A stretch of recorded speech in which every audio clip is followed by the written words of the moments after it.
city told us that they would start negotiations at $991,000, which I reiterate, never happened. They came back with a new appraisal for $650,000, which is $218,000 less than their original $860,000 appraisal, and $341,000 less than their original let's start to negotiate figure. Here again is the picture of our building.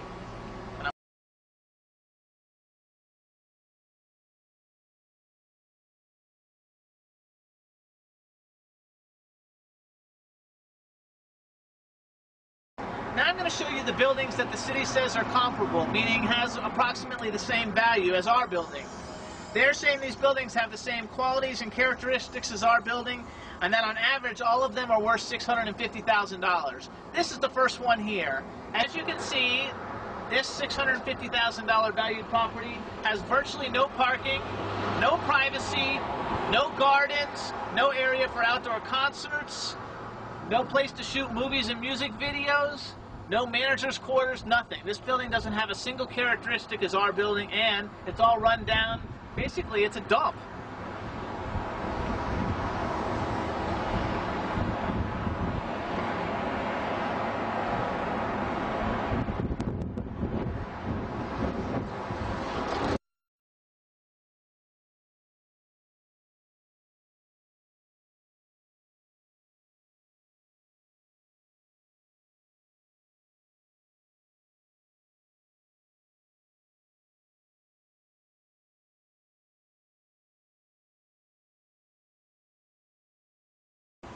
So, another comparable that the city said is worth around $650,000 like our building, which, I remind you, is their second appraisal after they already told us it was worth $868,000 many years prior, is this building right here.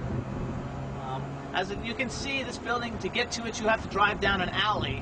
It's the only way to actually get access to the building, of which no tour bus could ever fit down this little teeny alley. There's hardly any parking. It's got an incredibly huge billboard up at the top of it, on top of the building, which I don't know anybody in the world who would want a building with a billboard on top of it. There's no place for outdoor concerts. There's no gardens for photo shoots. There's no house for a manager to live in for when the celebrities come. It doesn't have a single characteristic that our building had, and it is in no way comparable. And anybody who thinks it is comparable probably needs to be in some kind of mental institution.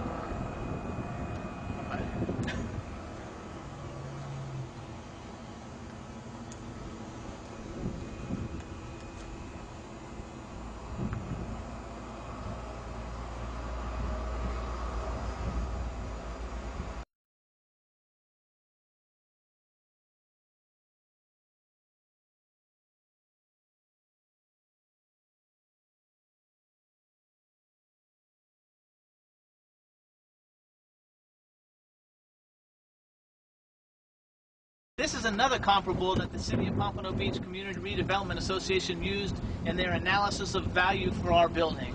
They also say that this building is worth $650,000, and as you can see, it's a little teeny mini-mart convenience store, again, with no parking. This one's not close to I-95. It doesn't have any gardens. It doesn't have a place to do any kind of movie or video shoots. It doesn't have a place for outdoor concerts, and it doesn't have a manager's quarters or house to live in. So it doesn't have a single characteristic that our building has, and it's very run down, and it's very dumpy, and it's nothing like our building yet. This building is worth $650,000, and the City of Pompano Beach says our building is worth $650,000.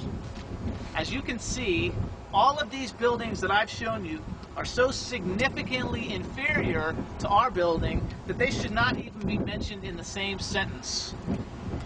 These buildings are all worth $650,000, so if you're using them as comparables, then our building should easily be valued in the $3.5 to $5 million range without any hesitation whatsoever. In bringing up fair market value, a few years after we purchased the building, the realtor who sold it to us came to see all the work that we had done and suggested that we put the building up for sale for $3.5 million. She said with all the work we had done, and with the state of the real estate market at the time, we would be able to sell the property for $3 million, hands down, no problem. As we were not interested in selling the property, we did not take her up on the suggestion. And since the eminent domain taking, we have looked at hundreds of properties. None have the qualities needed to run our business, and any building that could be modified would cost somewhere in the realm of $5 to $7 million. And since the city doesn't want to pay the $4 million that Commissioner Pat Larkin said that they would pay us, we have no money and the business was forced to close. $3 million is the fair market value. Dr. Gil Erickson has over 50 years of buying, renovating, and selling 20 to 25 properties in his life, many in Broward County. And I have been involved in the real estate industry, working on properties and buying and selling them for 30 years. Combined, we have 80 years experience working on approximately 50 properties, and we absolutely used our extensive knowledge and experience in saving money for and developing our concept over a 16-year period. We did not just wake up one day and go, hey, let's buy a building, as implied by Mitch Bernstein on behalf of the city in discussions and depositions. We have supported ourselves in the real estate market all of our lives. A person who supports himself in a field for a lifetime is considered an expert.